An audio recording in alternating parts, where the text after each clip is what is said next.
Zulfi knowledge land में खुश आमदीद। Tariq bin Ziyad. इसके बाद तारिक बिन ज़ियाद ने उंदलस के जनूब मगरबी इलाके का रुख किया।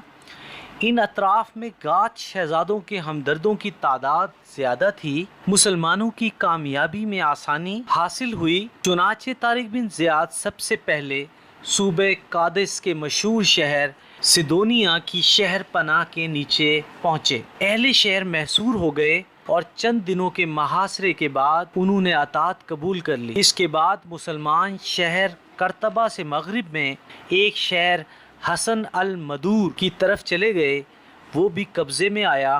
फिर सूबे अशबेलिया की तरफ मुड़ गए। अशबेलिया से 50 मील मशरिक में शहर करमोना आबाद था, वो भी ज़ेरे नगीन हुआ। अब मुसलमान उंदलस के तारीखी शहर अशबेला की दीवारों के नीचे पहुंच गए। शहर वालों ने खामोशी के साथ जजिया अदा करना मंजूर कर लिया। फिर मालूम हुआ कि रॉड्रिक की फ़ौज के कुछ शिकस्त खुर्दा सिपाही अस्तजा में जमा हुए हैं।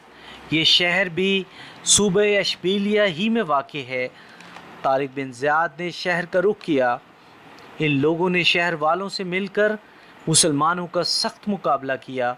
गोडालेट के मैदान के बाद इब्तदाई फतूहात के सिलसिले में इससे बड़ी कोई लड़ाई नहीं हुई। बहुत से मुसलमान शहीद हुए।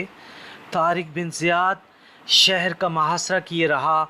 इत्तफाक की बात, शहर वालों में से एक शख्स किसी ज़रूरत से दरियाए शनेल के किनारे आया। अस्तजा इस दरिया के बाएं किनारे आबाद है। तारिक बिन ज़ियाद की नज़र इस पर पड़ी। वो दरिया में उतर चुका था। तारिक बिन ज़ियाद ने जस्त मारकर पानी ही में इसको दबोच लिया और दरिया से निकाल कर छावनी में लाया। शक्ल शुबाहत से वो मौज़िज़ीन में से मालूम हुआ। तारिक ने कुरेद कुरेद कर हालात पूछे तो मालूम हुआ वही शहर का वाली है।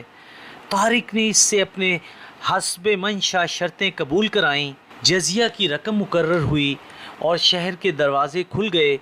ये वाली जब तक ज़िंदा रहा इन शर्तों का पाबंद रहा। अस्तजा में शीरी पानी की किल्लत थी। तारिक बिन ज़ियाद ने शहर में पानी पहुंचाने का इंतज़ाम किया। अस्तजा से 4 मील के फासले पर एक दरिया बहता था।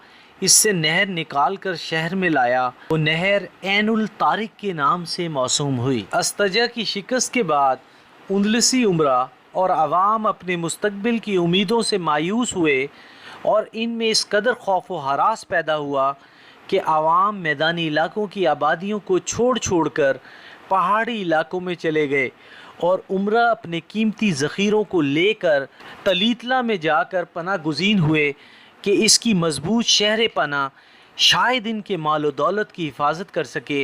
इधर count Julian Tariq bin Ziyad को अपने मुफीद मशवरे दे रहा था। अस्तजा की फ़तह के बाद इसने मशवरा दिया, इस वक्त उंदलसियों पर रोब छाया हुआ है, इसलिए इनके लिए किसी बड़ी फ़ौज की ज़रूरत नहीं।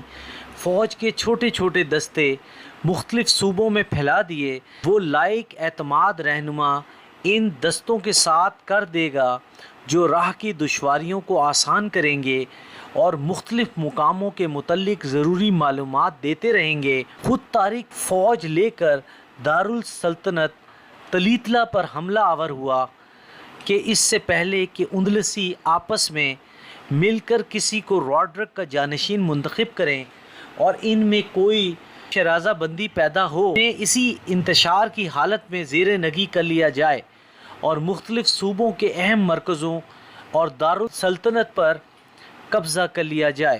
तारिक ने काउंट जूलियन की इस तजवीज़ को पसंद किया। चुनाचे इसने एक तरफ इन फतूहात की तफसीलात मूसा बिन नसीर के पास लिख भेजी और दूसरी तरफ अमली कदम उठाने के लिए अस्तजा को सदर मुकाम करार दिया।